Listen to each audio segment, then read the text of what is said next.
Oba, Eliel, tudo bem? Esperando uns minutinhos aqui. Boa noite para vocês que estão chegando aí. Acho que esse bate-papo hoje é um bate-papo muito especial.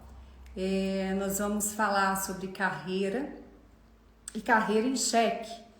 Mais do que carreira, sobre trabalhabilidade, né? A gente sabe que o mercado de trabalho sempre trouxe os desafios. E o mercado de trabalho hoje, o que a gente nota é que além desses desafios todos, né, o mercado está passando por uma transformação muito intensa. E é devido a essa transformação, no qual, né, eu lembro que há alguns anos Valdez de Viga ele dizia, né, como encontrar trabalho no mundo sem emprego. E essa máxima hoje está valendo ainda muito mais. E aí a ideia hoje de termos convidado um especialista muito focado na área de carreira, de desenvolvimento de estratégias de crescimento na empresa, o Rafael Souto, ele vai hoje trazer muito dessa experiência para a gente, enfim. Eu acredito que vai ser uma conversa muito interessante.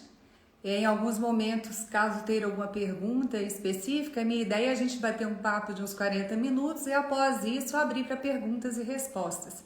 E não vai se encerrar aqui nessa uma hora, carreira é um tema, né, que de fato demanda muito a nossa atenção. Ele já chegou aqui, só um instante.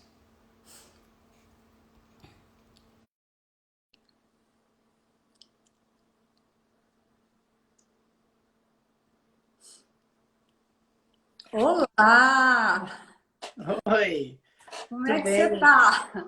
Boa E noite, como é que você está por boa aí? noite. Eu tô bem. E você, tá falando de onde hoje? Pois é, sabe que eu tô desde março em Porto Alegre, eu não estive mais, né? Normalmente eu fico entre São Paulo e Porto Alegre, mas desde março eu não vou mais a São Paulo. Antes eu ficava mais lá do que aqui, agora a família agradece, eu tô mais no sul. Nossa, eu até vi umas fotinhas da família bem feliz aí no seu Instagram, né? É E isso olha, eu aí. vou te contar um negócio, viu? Se você não falasse que é gaúcho, não ia dar para perceber, porque o sotaque é muito sutil. Pois é, mas isso é um problema, hein? Quando eu tô aqui, o pessoal diz que eu tô falando muito você e já virei paulista. E quando eu tô em São Paulo, eu falo aquele né do gaúcho, no final diz, é gaúcho. Então eu tô meio sem identidade. Não, mas eu tô na brincadeira mesmo. Tá com o maior jeitão de gauchão mesmo, viu? É isso aí. Que bom. Olha, é uma honra pra gente, viu, Rafael? Você tá aí para esse bate-papo, sobretudo nesse momento tão delicado que a gente está vivendo, né? É um momento que as pessoas, enfim, estão questionando tudo, as próprias convicções, as próprias verdades. Por um lado, isso é muito bom, isso é muito importante. Eu só entendo que agora é de uma forma compulsória, né? A gente foi convocado a estabelecer uma reflexão mais ampla. Eu queria dizer aí para as pessoas que estão chegando agora, o Rafael, ele é CEO da Produtive. A Produtive é uma empresa muito importante no segmento de carreira, de recolocação, de outplacement. Ele vai fazer uma breve explanação sobre isso e vocês podem também segui-lo nas mídias sociais, porque tem muitas dicas, muitas informações relevantes para que a gente se mantenha atualizado. Ele é também um importante colunista do jornal Valor Econômico, da revista Você S.A., e eu acredito que ele traz e trata os temas de uma maneira não óbvia, muito realista e com bastante vivacidade. Para começar, Rafael, eu queria que você realmente falasse um pouquinho, né, de você e se apresentasse aí para as pessoas. E depois, essa apresentação, se puder, você já emendaria com a pergunta que eu tenho para você, né? Tendo em vista esse cenário aí tão complexo, nem vou falar mais do mesmo, mas que se requer um protagonismo ainda mais forte das pessoas, e as pessoas, de certa forma, se sentem assim um pouco encurraladas.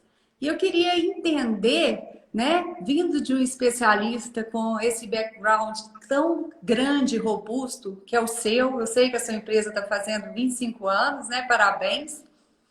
Então é importante ouvir de uma pessoa como você, que acompanha o dia a dia, tanto do lado da pessoa física, do indivíduo, como também das grandes corporações e de médio porte também. Como é que essas pessoas que estão aí agora com tensão na cabeça e preocupadas, como é que elas podem se reinventar diante de tudo isso e deixar a marca pessoal nessa fase?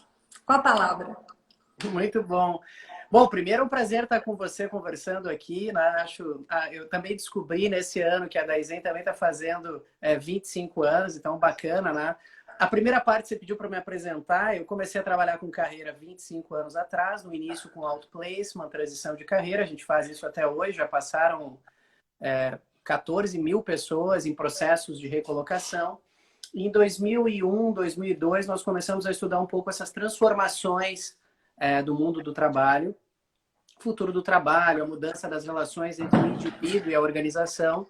E aí a gente começou também a desenvolver trabalhos de carreira dentro das empresas, que a gente chama uma metodologia chamada diálogos de carreira. Então, em linhas gerais, a Produttive trabalha com recolocação, mercado de trabalho e com programas dentro das empresas. Esse negócio de escrever foi uma coisa que começou meio por acaso, por um convite da Estela Campos, do Valor Econômico, acho que foi 2011, quase 10 anos atrás, e acabou virando algo que faz parte hoje também da minha vida. Escrever, produzir conteúdo é sempre um desafio, tem sido sempre, porque a gente aprende muito escrevendo, né? Porque tem que pesquisar, tem que buscar, então um pouco da minha história é essa. Em relação ao tema, para ir direto ao ponto que você trouxe, que é a mudança e como a gente como indivíduo lida com esses temas, eu acho que a gente pode explorar isso ao longo da nossa conversa, mas basicamente o protagonismo ele tem 4 questões essenciais. Primeiro, considerar cenários. A gente, durante muito tempo, viveu no Brasil um modelo em que a pessoa delegava a carreira para alguém, ou para o RH da empresa, ou para o chefe dele, e esse modelo não é mais possível por toda a imprevisibilidade que a gente vê. Então, acho que o primeiro ponto eu preciso considerar cenários assumindo o controle da minha carreira. Um outro aspecto é a curiosidade. Esse momento exige curiosidade para pesquisar o que está acontecendo na minha área, quais são os gaps de oportunidade que eu tenho na transformação. Isso vale para uma empresa e vale para uma carreira. Então, por exemplo, alguém que está em recursos humanos, eu vejo um gap de oportunidade enorme na área de People Analytics, né? Se especializar em análise de dados. Quer dizer, quais são, e acho que essa é uma resposta que cada um precisa investigar, sendo curioso, quais são as tendências, as emergentes na minha área. Um outro aspecto que eu acho importante nessa questão do protagonismo é estabelecer relações de confiança. A carreira, ela não surge, ela é construída. E para montar esse mosaico, eu preciso ter trocas, eu preciso ter discussões. Então, conversar com profissionais da área, conversar com ex-colegas, pessoas que eu considero importantes para aumentar o meu repertório. Ela não vem pronta, eu preciso construir. Para fechar esses 4 pontos, quando eu falo controle, é a não delegação da carreira para outro, avaliando, não fui promovido, o que está acontecendo? Qual é a minha parte nessa história? Não estou conseguindo me recolocar. O que eu posso fazer diferente? A minha área está mudando. Quais são? Não delegar isso. Então, considerar cenários, estabelecer o controle da própria carreira, curiosidade e relações de confiança. Eu diria que esses 4 pontos aí eu abriria a nossa conversa aqui sobre o protagonismo e o papel do indivíduo. Essa ideia de adaptabilidade de carreira vem de um cara que estuda o tema, que chama Mark Savikas, que é uma referência nesse tema de carreira, e ele diz que a adaptação a essas mudanças não é fácil. Não é nada fácil, e 2020 que diga, né? O quanto as coisas mudaram. Mas eu preciso ter essa inquietude como profissional para buscar esse processo permanente de desenvolvimento, né? A história do famoso, está na moda, né? Mindset de crescimento. Mais do que nunca precisa desse mindset de expansão de conhecimento, de busca, para justamente construir esse caminho. Eu achei muito pertinente tudo isso que você tem trazido, até porque, na perspectiva que essa carreira retoma para os meus braços, Ou seja, significa que a bola está comigo e que eu posso, a partir de então, construir um futuro diferente para mim, né? Não é nem mais uma corresponsabilidade, é uma autorresponsabilidade. E eu fico Perfeito. pensando, às vezes, em alguns projetos que a gente faz e que a empresa dá esse presente para o profissional, que é um assessment completo e a oportunidade dele ter um feedback amplo, com construção de planos de desenvolvimento. Muitas vezes esses profissionais chegam até fechados, desanimados, não querem saber o que eles precisam realmente melhorar, não querem saber quais são aquelas forças que os fortemente diferenciam e que eles precisam potencializar. E eu acho que fica a dica aí, né, na medida que você traz esses 4 pilares para que a pessoa assuma esse protagonismo, abertura para escutar como um radar, né? Essa curiosidade prática intelectual e o autoconhecimento formam, então, um bom combo, né, Rafael? Isso. E isso, complementando essa ideia, Adriana, essa feedback, né? E você usou a questão do assessment, ou qualquer instrumento em que eu colete percepções para complementar a minha visão, ela é fundamental. Eu brinco que feedback é consultoria gratuita que a gente está recebendo quando alguém dá uma oportunidade. Claro que eu posso fazer um filtro para ver o que faz sentido, o que talvez eu não vá aplicar nesse momento, mas ter essa abertura para a discussão é fundamental. O ponto para a gente ampliar um pouco a discussão é que nem sempre os ambientes corporativos favorecem isso, porque ainda tem muito comando e controle, muito medo nas relações, para a gente poder ter uma relação de confiança. Então, também à medida que eu digo para as pessoas, olha, você precisa ser protagonista, a carreira é sua. Isso traz consequências no ambiente organizacional. Quais? O líder tem que estar mais aberto para escutar e não inferir o que é melhor para o outro. A empresa tem que muitas vezes abrir mão de uma decisão que ela quer, que é contrária ao interesse de carreira daquele indivíduo, coisa que não é muito fácil, né? Uma empresa chega e diz, olha, assume isso aqui, o camarada dizer que não quer, porque não combina com o interesse de carreira, não é algo fácil, então é uma caminhada. E talvez esse momento de intensificação das mudanças, ele talvez seja um momento de reflexão para quem está na organização e é líder e pode, com isso, influenciar o seu ambiente, de fato estimular esse protagonismo na carreira. Porque de nada adianta a gente dizer seja protagonista desde que seja o que eu quero. Cuide da sua carreira desde que seja como eu, líder, entendo. Então, é uma transformação que não é trivial, né? Que mexe com a ideia do indivíduo, com a cultura do ambiente, para que a gente, de fato, tenha uma cultura de diálogo e de construção. É uma jornada. E esse porém que você coloca, eu acho, você está falando gauchês e eu não sei aqui, direto de BH, né? Mas esse porém que você coloca é de suma importância, né? Porque na medida que esse profissional ele começa a tomar ciência, se ele vai muito rápido e esse líder que ele tem é um pouco despreparado, ele precisa criar um ambiente para ele exercer essa influência para o alto. Porque, né, são riscos, ele precisa pesar meticulosamente como ele exerce essa influência para o alto de forma paulatina, para que esse líder também não sinta ameaçado. Infelizmente, né, as empresas tomam decisões muito precipitadas, promovem pessoas que não têm aquelas qualificações que são necessárias, e uma vez que uma pessoa começa a brilhar muito, então que cada um possa medir aí, né, o espaço e vai criando isso de uma forma cuidadosa, né, para evitar uma exposição mesmo desnecessária. Tem um outro viés, Rafael, que algumas pesquisas a gente até publicou na revista da Design de setembro agora, de 2 consultorias internacionais, dizendo muito de como que as pessoas elas estão aumentando o grau de estresse, o grau de ansiedade, em relação até, enfim, muitas vezes as preocupações vêm até, elas são muito ampliadas pelas fantasias que as pessoas criam, né? E de outro lado, não são fantasias, são problemas reais, concretos, a pessoa está vendo do lado, já recebeu uma orientação, já está vendo que começou 10, 15% de demissão, a gente está vendo como que o mercado infelizmente está recebendo excelentes profissionais, né? E isso não é uma coisa legal.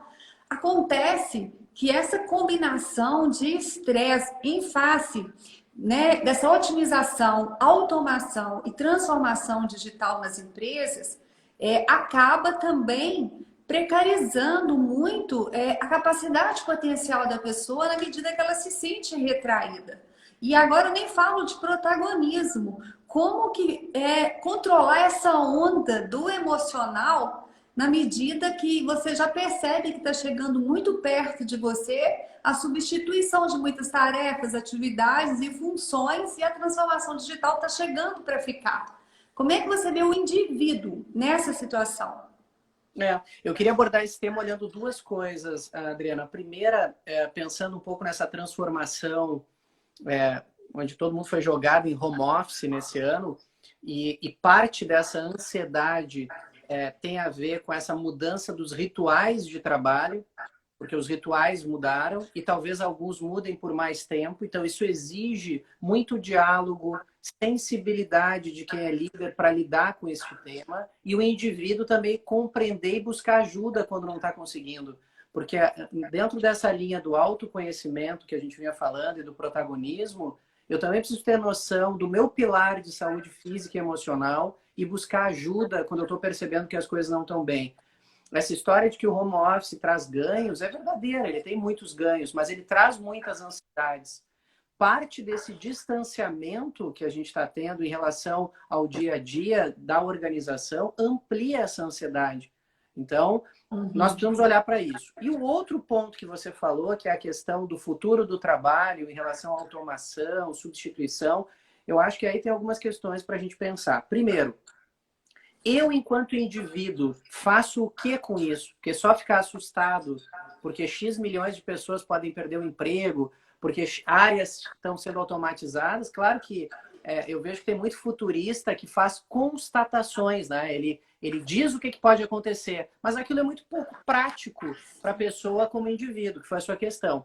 Eu entendo que a estratégia individual para lidar com essa obsolescência, o risco de obsolescência da carreira, é a análise permanente dos gaps de oportunidade. Ou seja, cada área vai se transformando. Se eu olho lá um exemplo que eu dou, que é fácil de compreender, você trabalha com Executive Search e deve acompanhar casos similares. Imagina um contador, um profissional das ciências contábeis dos anos 80. Esse camarada era o guarda-livros. Calça caque, suspensório, aquela viseirinha, o guarda-livros. Esse camarada pouco existe hoje no mercado, mas imagina o mesmo indivíduo formado em ciências contábeis, que trabalhava com contabilidade e leu o gap de oportunidade na controladoria e se transformou no controller. O controller é hoje um dos perfis mais buscados no mercado. Então não é a contabilidade que termina, é o guarda-livros que terminou. Cada área, considerando essa transformação, vai deixando gaps de oportunidade. E nesse momento, a história do lifelong learning, aprendizagem para a vida toda, é fundamental. Eu preciso ler esses gaps que estão aí. Quais são as tendências do meu negócio? Ah, minha empresa está investindo nisso. Poxa, será que lá não tem um conhecimento que eu devo buscar para ser útil nessa transformação? Então, veja, a sociedade, todos nós, é provável que teremos que enfrentar um desemprego estrutural, ou seja, parte das pessoas não vão acompanhar essa transformação. Mas eu, como indivíduo, posso estar no grupo que acompanha a transformação. E eu acho que essa é a estratégia número 1. A pergunta que todos nós, você em Executive Search, eu, né, como profissional que trabalho com carreira, eu tenho que mapear quais são os gaps que estão vindo. Isso faz parte do meu plano de desenvolvimento. E aí vem a conexão com o início da sua pergunta lá do protagonismo. Eu não posso delegar isso. Olha, a empresa me diz aqui o meu próximo passo, o que eu vou... Eu tenho que ter a minha estratégia de desenvolvimento e não importa a idade e nem o nível que eu estou. Então, a pergunta que eu deixaria para quem está nos escutando agora: quais são os gaps de oportunidade na sua área? O que tem de novo? What's new? O que está vindo na sua área que você pode estudar para se conectar com a transformação? Porque não é de agora a transformação. Eu que já estou mais velho nessa área, acompanhei a transformação na área da qualidade, que começou lá com a ISO e hoje está se TI, falando né? TI, que era lá o downsizing para o mainframe das máquinas, né, grandes, e hoje está se discutindo tudo em cloud. Eu, se sou um profissional de tecnologia, eu tenho que estar atento a essas transformações e buscar incorporar no meu portfólio de conhecimentos estas novas tendências de cada área. A gente chama de as emergentes da área em que eu trabalho. Então, acho que essa é a melhor estratégia para lidar com a obsolescência, para a gente não ter na nossa carreira o efeito Kodak, né? Ficar envelhecendo, mesmo tendo uma história bacana por trás. Tem uma pessoa aqui dizendo, a Márcia, até porque a estratégia da empresa e do meu chefe podem não combinar com a do indivíduo. E muito obrigada, Márcia. Um aspecto, Rafael, que eu queria dizer, a gente olhou o lado do indivíduo, vamos pensar agora do ponto de vista da empresa, né? Do board, da gestão, enfim, sabemos que profissionais adoecidos, tensos, preocupados, né? No fundo, têm a produtividade muito prejudicada. Aflitos, ansiosos, ou seja, fazer qualquer coisa que nesse momento favoreça e potencialize a tensão permanente no ambiente de trabalho e a pressão permanente no ambiente de trabalho, vai ser um burnout do inconsciente coletivo da humanidade. É mais ou menos por aí, a bomba atômica, né? E aí, o que me faz pensar o seguinte, tendo em vista que a empresa ela precisa ter essa preocupação, o indivíduo, sim, ele precisa buscar e precisa estar atento, mas a empresa sabe que essa engrenagem para funcionar tem que ter pessoas com saúde mental, emocional e intelectual afetiva para estar naquele ambiente e criando conexões né, sustentáveis, duráveis e saudáveis ao mesmo tempo. Muito bem, então as empresas podem contar, por exemplo, com treinamento, com desenvolvimento, melhorar a comunicação, mas eu entendo, Rafael, que isso é insuficiente. Por quê? Porque a coisa chegou num nível que as pessoas, de um modo geral, estão à beira de um ataque de nervos, de forma literal. Literal, né? Hoje, da nossa população ativa, nós temos, né, um grupo maior de pessoas disponíveis, desempregadas, do que empregadas. É uma vivência que a gente não tinha há algumas décadas. Bom, tendo isso em vista, qual que é o seu olhar, qual o conselho que você dá para os empresários que estão aqui, para os empreendedores que estão aqui? O que eles podem fazer para tentar retomar o controle sobre o fluxo, né? Que é o fluxo dessa verdade desse indivíduo, dessa pessoa, e fazer o organismo mais inteiro. Pois é, Ana, eu acho, Adriana, que os negócios estão cada vez mais complexos e dependendo do setor que a gente olha, pior está, né? Tem setores com margens super apertadas, com dificuldades estruturais graves. Então, eu não acho que a gente vai viver tempos melhores do ponto de vista de pressão dos negócios. Eu acho que essa é uma constatação. E eu não acho que a gente vai sair muito diferente dessa pandemia do ponto de vista de como as relações se estabelecem, porque a pressão vai continuar, ela é intensa, mas eu acho que a gente pode pensar novas formas de lidar com isso. E essas formas eu costumo chamar de novas arquiteturas de trabalho que permitam mais fluidez e satisfação no trabalho para diminuir isso que você falou, que é de fato presente, o burnout, o nível de estresse alto. A gente chama isso de arquiteturas de nuvem, ou seja, o indivíduo pode ter uma posição na caixinha, no organograma, mas às vezes a capacidade de contribuição dele, o interesse de carreira dele está em outras áreas da empresa. Então, uma das formas para a gente lidar com essa pressão, onde o negócio precisa resolver os seus problemas e as pessoas querem contribuir, nem sempre conseguem, isso gera um nível de estresse elevado, é criar estruturas mais flexíveis, menos hierárquicas, que permitam fluidez do talento das pessoas. Porque imagina toda essa pressão por resultado, por transformação dos negócios, num ambiente hierárquico piramidal, que está caquético, tem quase 100 anos toda a administração moderna foi elaborada com base num sistema piramidal, em que o indivíduo tem lá a caixinha dele, as responsabilidades dele, o silo dele. Isso tudo aumenta o estresse organizacional, porque as estruturas já não combinam mais com as demandas tão rápidas que as empresas precisam. Então, eu acho que uma atitude, respondendo à pergunta, o que o empreendedor pode fazer, o empresário, o gestor, repensar sua estrutura, design organizacional, desenho de estruturas, é um desafio que nós temos que olhar. Será que a nossa estrutura do dia a dia combina com as demandas que a gente precisa, ou elas estão mais estressando as pessoas e o negócio do que gerando soluções?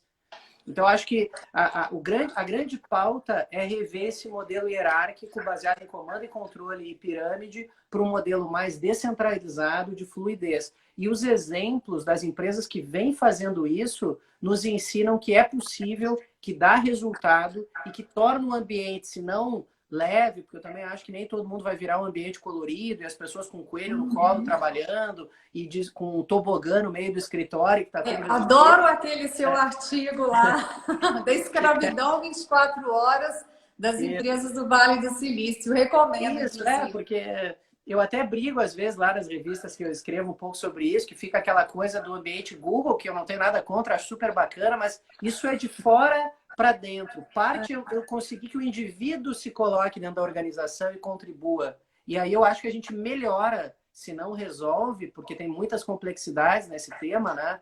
Do equilíbrio de saúde emocional e física com o trabalho, mas eu acho que a gente cria um ambiente mais favorável para lidar com essas pressões de mercado. Excelente raciocínio, Rafael. E, inclusive, isso me inspirou. Será, então, que está na hora, finalmente chegou o momento do Brasil, dos brasileiros experimentarem esse universo de especialistas que nós temos, colocarem a cara? Por que eu te pergunto isso? Se você pergunta para qualquer pessoa, dada essa valorização distorcida que a gente vê, as pessoas que não têm potencial de estar em posição, em cargos de liderança ou em posição que requer gestão de pessoas, mas são grandes especialistas, muitas vezes eles se ofuscam ou se tornam medíocres justamente porque existe uma glamorização do líder, do gestor, do crachá. Você é o quê? Eu sou o gerente de tal área, eu sou o diretor de tal área, eu sou o supervisor de tal área. Do contrário, nós temos os grandes analistas, os grandes consultores, os grandes especialistas, os grandes gerentes técnicos, que a maior riqueza que eles têm para oferecer para as empresas é exatamente esse conteúdo técnico, essa substância, ele amortizar, ser um braço direito de um líder exasperado. Será? Será que finalmente chegou a hora das empresas entenderem e, de fato, fazer uma equivalência entre a carreira vertical, a carreira Y ou a carreira W, da igualdade? Porque eu penso que só dando igualdade é que as pessoas também vão ter essa sensação de que elas estão sendo reconhecidas. O que você pensa sobre isso? Chegou o momento ou as empresas e as pessoas vão continuar aí tentando aquele funil terrível, que são 500 pessoas disputando uma posição gerencial, quando no mundo dos especialistas, né, nós vamos ter 50 pessoas disputando uma excelente posição de especialista. Conta pra gente sobre isso. Pois é, eu acho que é um excelente ponto para a gente pensar assim, o que é o ideal, o que é prático e possível. Eu acho que o primeiro ponto é, sim, nós temos que construir opções de carreira que não sejam só as carreiras de liderança, porque não pode ser o único caminho esse. Primeiro que ele não corresponde ao interesse de muitas pessoas. Hoje a gente vê um número crescente de pessoas que não querem ser líderes, que é o último lugar na vida que eles querem estar gerenciando pessoas e tendo que administrar tudo. E muitas vezes isso não é bem visto na empresa, é visto como falta de ambição, é visto como desinteresse, é visto como alguém que não está afim do desafio, principalmente se a empresa, através do assessment ou do nome em inglês que a gente quiser pôr, acha que a pessoa tem perfil e a pessoa diz que não quer, isso não é fácil. Então, o primeiro passo, sim, a empresa tem que acolher. Está na moda a história da diversidade. E a primeira diversidade é a diversidade cognitiva, o direito de pensar diferente. A gente discute diversidade de gênero, discute, né, diversidade de etnia, com toda razão, acho que é um tema super válido como inclusão, mas a gente tem que respeitar os interesses distintos de carreira, porque senão a gente cria um ambiente esquizofrênico. Não tem vaga para todo mundo ser gestor, mas os que não querem a gente chama de sem ambição e rotula. Então, o primeiro passo é criar um espaço em que as pessoas possam realizar os seus projetos dentro da empresa. Na questão da remuneração, existem problemas, né? Porque a conta não fecha. Eu não consigo criar na carreira Y, que é essa carreira técnica, um nível de remuneração tão elevado quanto uma carreira executiva. As empresas que tentaram fazer isso param pelo meio do caminho, porque o número de técnicos é muito maior, equivalente ao número de gestores, a responsabilidade, a conta não fecha. Então, talvez a pergunta é assim, será que eu, enquanto técnico, não vou abrir mão de uma remuneração executiva maior, mas vou ter uma remuneração adequada, proporcional à minha experiência, mas ser mais feliz com o que eu faço? Porque também tem essa pressão, eu quero ganhar como executivo, então a empresa deveria criar a carreira Y. Não sei se isso fica em pé. A pergunta é, eu vou ser feliz com algo que talvez eu não queira, pela questão financeira? Então, eu acho que tem desafios. O que eu vejo as empresas fazendo também nessa linha é criando modelos, no que eu chamei ali de carreira em nuvem, projetos, modelos mais fluidos, premiações que estimulem as entregas técnicas. Se eu não vou ter um equivalente salarial a um cargo executivo e um técnico, eu posso criar modelos que favoreçam o técnico ter adicionais. Então, acho que esse é o futuro. Respeitar o interesse do indivíduo, o indivíduo também assumir as suas escolhas e, com isso, a gente ter um ambiente mais descentralizado e com mais capacidade de entrega. Excelente reflexão, e eu vejo que muitas pessoas elas acabam sendo seduzidas pelo conceito de sucesso do outro. Muitas vezes eles estão ali no restaurante, na mesa do bar, com os colegas de escola, e aí a neurose começa todo na comparação. Na grama do vizinho está sempre mais verde. E aí, Rafael, eu acho que a dica fantástica que você está deixando aí, né, para as pessoas que estão nos assistindo. Quero agradecer e fiquem até o final, que vai ter muita coisa interessante por aqui ainda. Exatamente, assuma esse controle, né, da sua vida de uma forma definitiva e encare também essa condição, porque eu vejo esse constrangimento de algumas pessoas que são extraordinárias e que oferecem trabalhos e soluções excelentes nas empresas, nessa discussão, na vida social principalmente. Elas se sentem cobradas. E aí que eu acredito que as pessoas podem se perguntar, qual é o meu conceito de sucesso? O conceito de sucesso do meu colega de escola serve para ele, mas não serve para mim.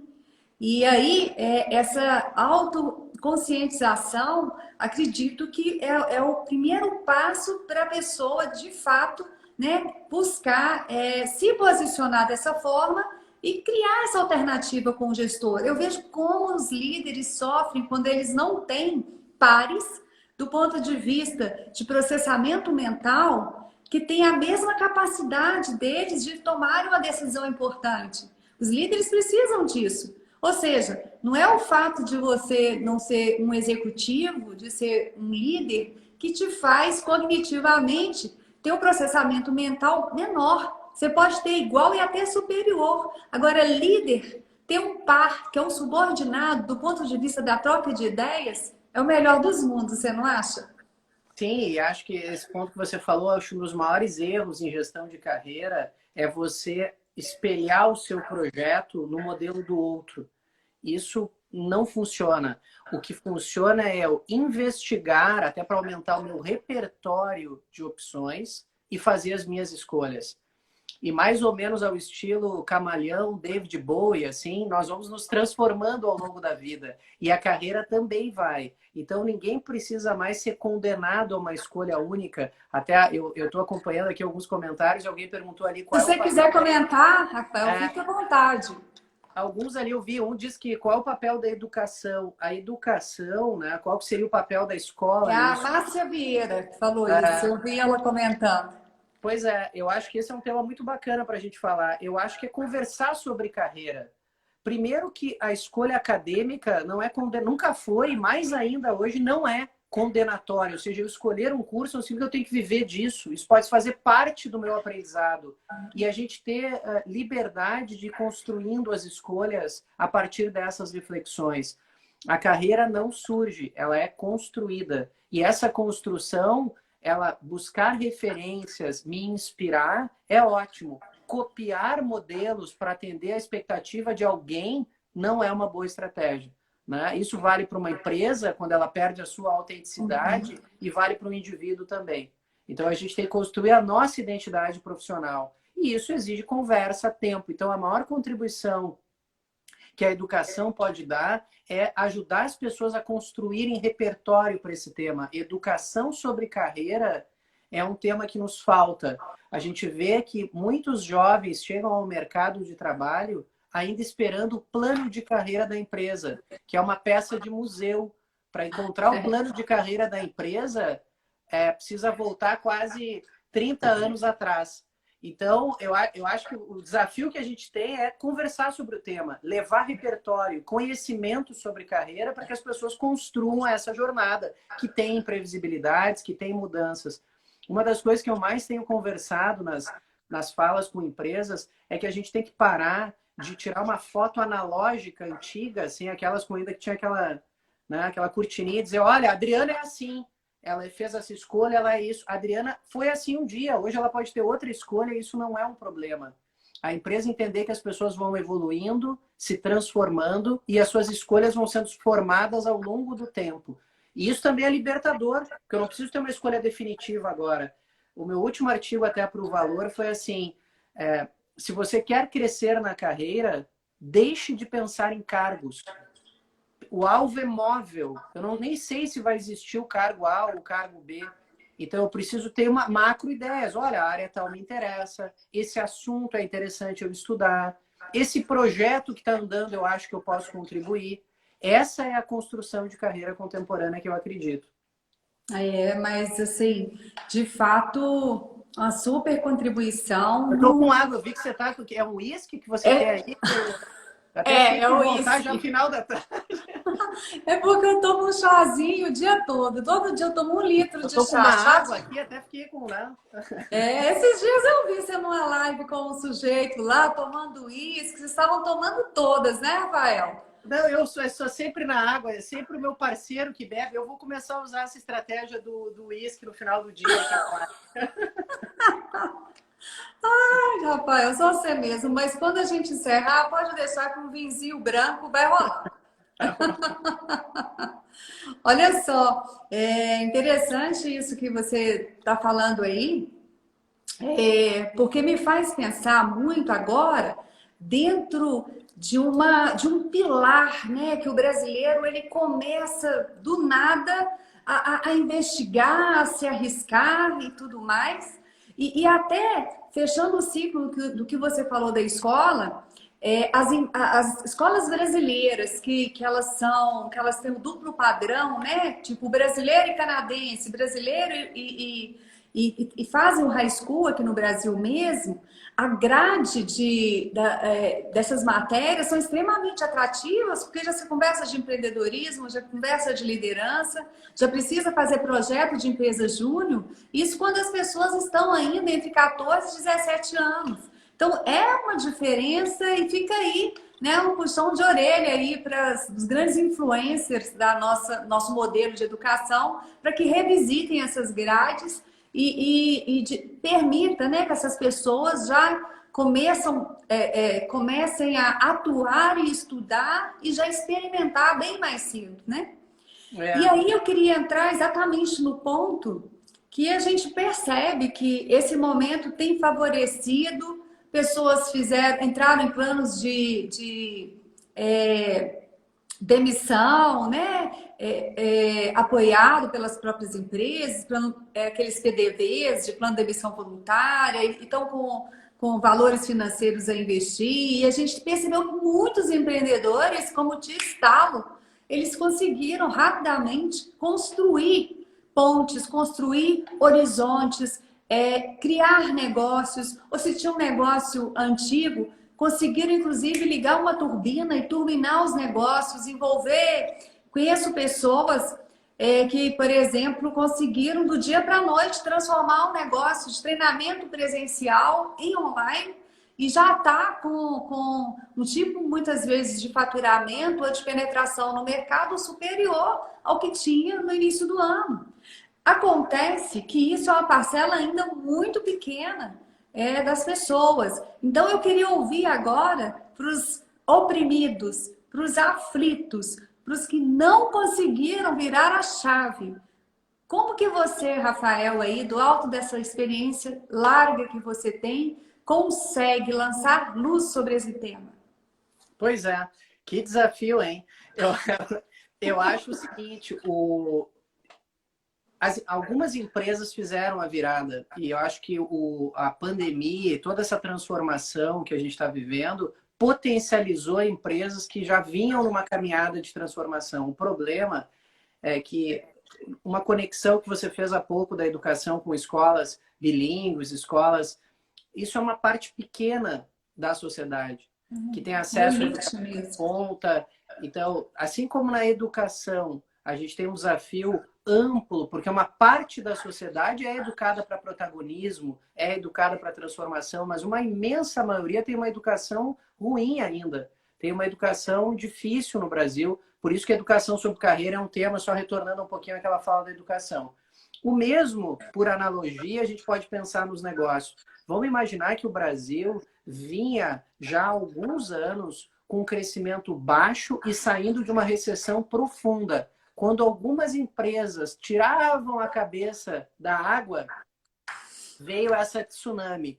Então, a gente também tem que ter uma compreensão que transformar o negócio, que muitos conseguiram, isso é salutar e bacana, não é uma coisa fácil para muitas empresas, principalmente empresas de grandes setores abatidos, né, por essa crise. Esse movimento de transformação não é fácil. E por isso que isso, infelizmente, está gerando e vai gerar uma onda de demissões ainda importante. A gente viu isso porque os programas de outplacement que a gente faz para empresas cresceram esse ano.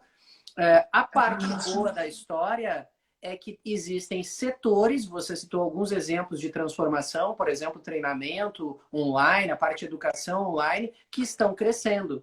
Então, assim como a empresa pode se reinventar e muitas vezes precisa fazer um downsize, reduzir a sua estrutura para isso, o indivíduo que sai desse setor também precisa se reinventar, porque ele também está saindo de um setor que muitas vezes não vai ter emprego, que não vai ter oportunidade. E aí a gente fala, e você comentou no início do nosso encontro aqui, na ideia de trabalhabilidade. Eu, enquanto indivíduo, preciso entender que eu tenho um ativo intelectual. Eu posso prestar serviços como empregado e eu não tenho nenhuma apologia contra o emprego. Acho que o emprego faz parte da base do sistema que a gente tem, é interessante por boa parte do tempo, mas está aberto a novas formas de trabalho, de prestação de serviço, de consultoria, de trabalho part-time. Então é um momento que todos nós, em alguma medida, precisamos nos reinventar.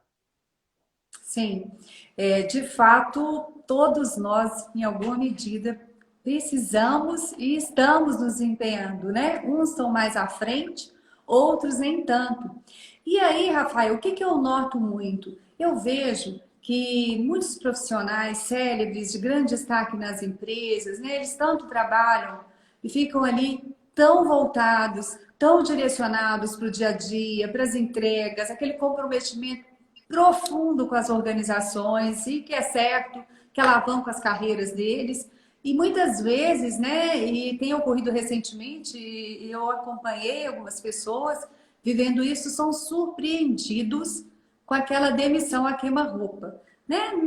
A empresa não quis, não foi baixa performance, mas de fato a redução de custo de uma forma extrema foi necessária. Muitas vezes a empresa teve que reduzir 60% do quadro de profissionais, né? Se tinha um board aí de 12 pessoas, tem empresa que passou para 2 pessoas e por aí vai.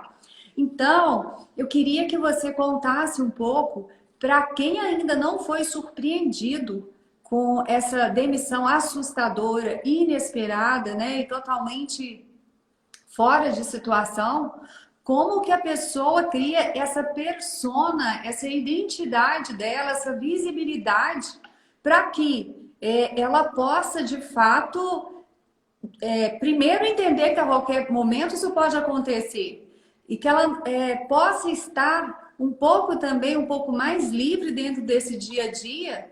Então, em que dose, como, o que que essa pessoa precisa fazer para que, se ela for demitida imediatamente, ela ser uma pessoa que simplesmente não existe do ponto de vista do network, do ponto de vista da persona digital dela, sabe? Então, o que que você quer dizer para essa pessoa? Eu acho que isso é a maioria das pessoas, das empresas hoje, dos executivos que estão ali focados nas fábricas, nas entregas.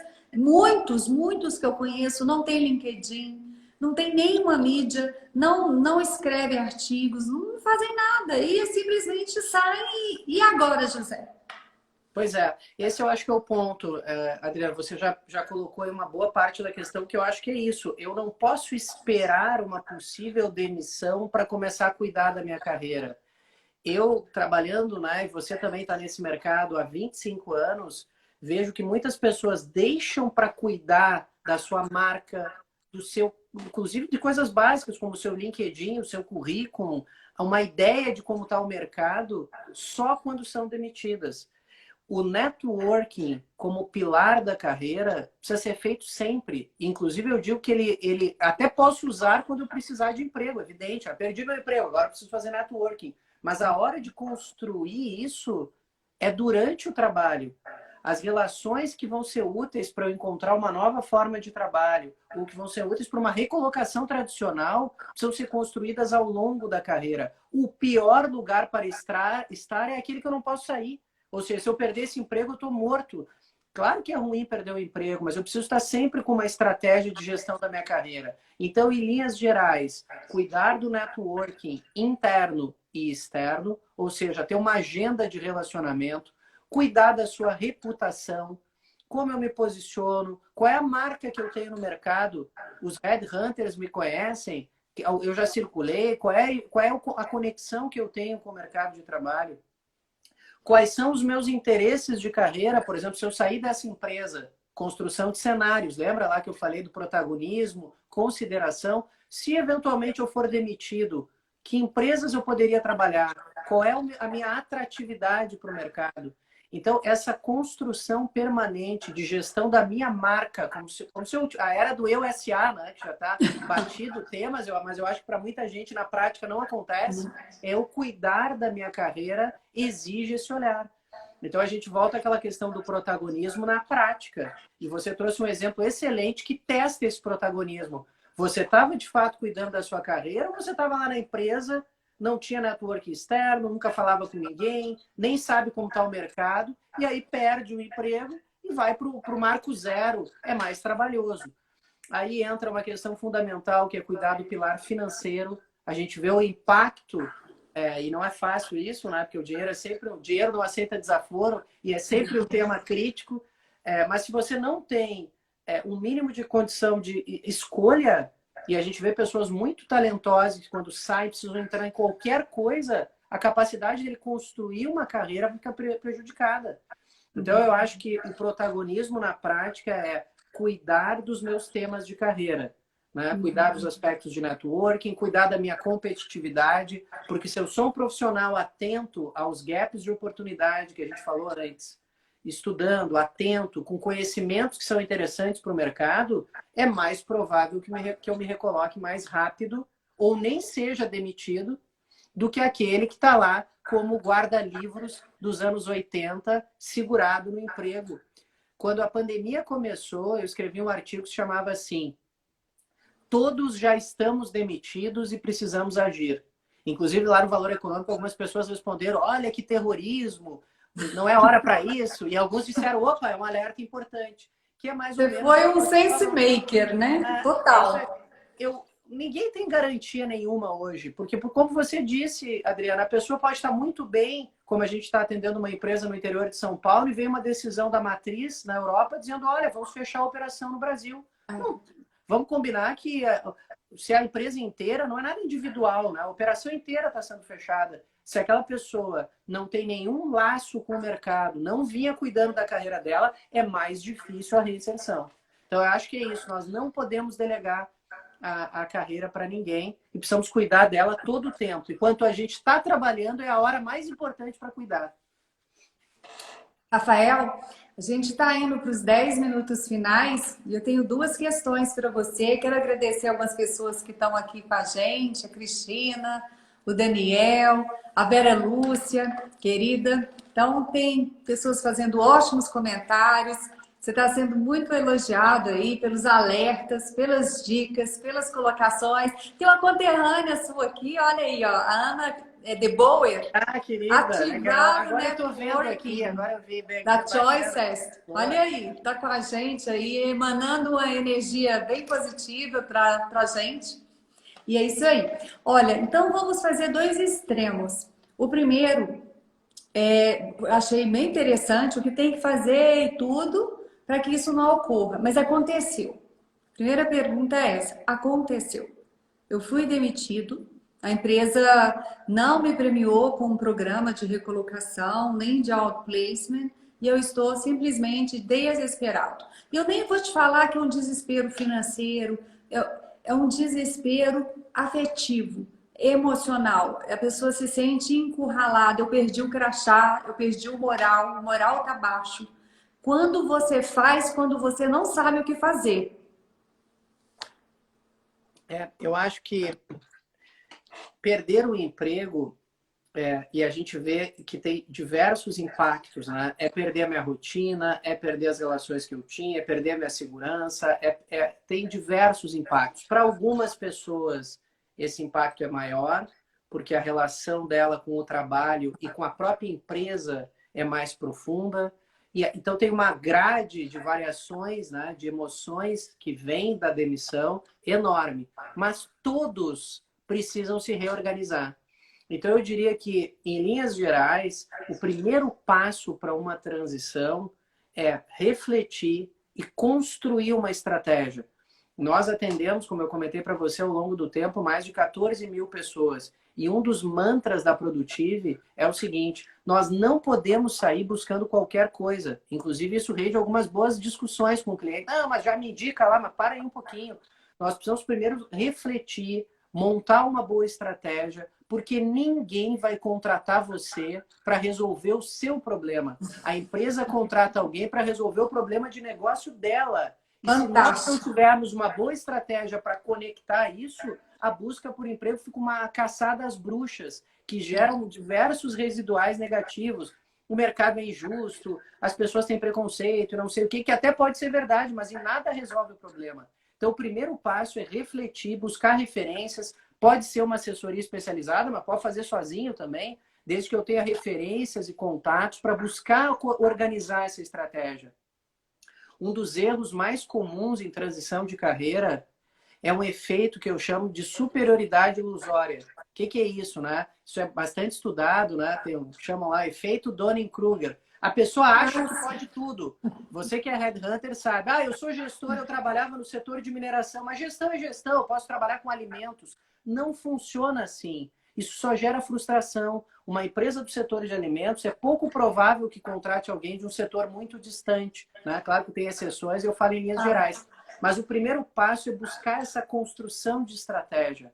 Refletir. Nem que isso leve alguns dias, mas é muito mais estratégico você construir essa ideia de transição do que sair buscando de qualquer jeito. E a execução da transição é um projeto. Buscar trabalho dá trabalho. Precisa organizar isso. E as pessoas muitas vezes não têm paciência, porque é uma atividade exaustiva. Pô, mas eu já conheço a minha carreira, vou ter que ficar organizando, treinando para entrevista, dizendo... Pois é, mas é um processo. Se você não fizer isso, os resultados não vão ser positivos. Então, o primeiro passo para quem perdeu o emprego, que foi a sua questão, é parar e buscar referências para construir uma estratégia de transição. Nossa, excelente questão essa aí, essa resposta e grande reflexão que você traz para todo mundo que está aqui com a gente.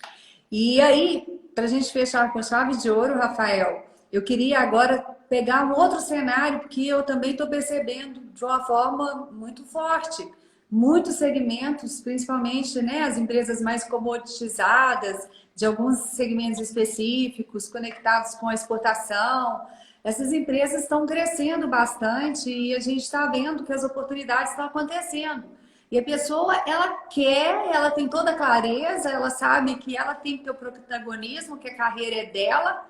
E quais orientações práticas que você tem para aquelas pessoas que vão usar esse tempo de pandemia para provocar de uma forma decisiva a promoção? Eu acho que quem está na empresa e a empresa está numa espiral de crescimento tem sempre possibilidades. E aí, para quem está trabalhando, muda um pouco o desafio, que não é buscar o emprego, mas algumas premissas não mudam. A premissa de fazer uma reflexão do que a empresa está crescendo, eu brinco que dentro da empresa tem às vezes o concurseiro de plantão. O que é o concurseiro de plantão? A empresa está crescendo, o cara se candidata a tudo que é vaga que aparece. Isso não é uma boa. Eu brinco, vá que dê certo. O cara chama você para uma posição que você não quer. Então, o fato de eu estar trabalhando e numa empresa, como você disse, em crescimento, ótimo. Mas isso não retira a necessidade de eu construir uma boa estratégia. Opa, apareceu uma posição na área tal, isso combina com a minha estratégia de carreira? Quais os impactos? Eu vou me aproximar dessa área? Eu não vou? Então, a gente cobra muito, e com razão, que as empresas precisam ter planejamento, que elas precisam se organizar, enfim. Mas e a minha estratégia? Então, para quem quer promoção na empresa, o primeiro passo é montar uma boa estratégia de cenários. E depois, além de uma boa entrega técnica, eu acho que é fundamental se preocupar com reputação, que é um tema polêmico, porque tem muito tabu, mas a imagem, a capacidade que a gente tem de se conectar, de ler os cenários da empresa, ajuda muito a carreira. E quem não faz isso fica muitas vezes com uma síndrome de carregador de piano. Trabalha, trabalha e não é reconhecido. Mas ele muitas vezes não está organizando as estratégias certas para isso. Pois é. E aí, para fechar, quero agradecer a Andiara, que está aqui nos acompanhando. Ela está sempre presente. A Janice Valentim tem falado muitas reflexões sobre carreiras, como colocar em prática com estratégia eficaz. Olha, Rafael, você está trazendo com um brilhantismo e uma coisa que eu acho que é a sua marca: senso de realidade, clareza de propósito e não poupar, né? Não ficar, como se diz, dourando a pílula. Você vai direto ao ponto. E eu acho que é isso que todas as pessoas hoje mais precisam, de bons mentores, de bons orientadores que falam não aquilo que elas querem ouvir, mas aquilo que precisa ser dito de fato. E contar, né, com esse tipo de personalidade, de pessoa, acho que é uma oportunidade que todos que estão aí nos assistindo, a oportunidade da Dasein ter o Rafael com a gente, trazendo para vocês essas reflexões. Os artigos dele são interessantíssimos, sempre acompanho, leio, gosto, né, de trocar ideias eventualmente com ele. E aí, Rafael, eu queria, nesse minuto final, que mensagem, né, que você quer deixar para as pessoas que estão aí? Então, os comentários realmente é de que as dicas são práticas, são eficazes, que está sendo uma excelente oportunidade. A gente trabalhou realmente de ponta a ponta, empresa, empreendedor, empregado, crescimento, desempregado, demitido, e quem ainda tem muito tempo e oportunidade. Qual é a sua mensagem final?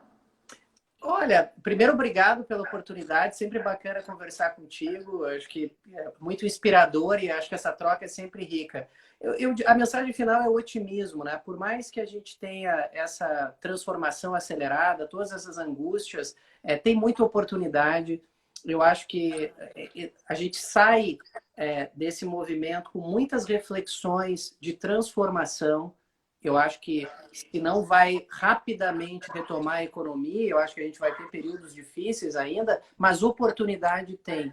E eu acho que o otimismo na condução da carreira, a força para a superação de obstáculos é motor também para esse protagonismo. Então, a minha mensagem é otimismo. Vamos encarar toda essa mudança e tudo isso que está acontecendo como também um conjunto de oportunidades que a gente tem.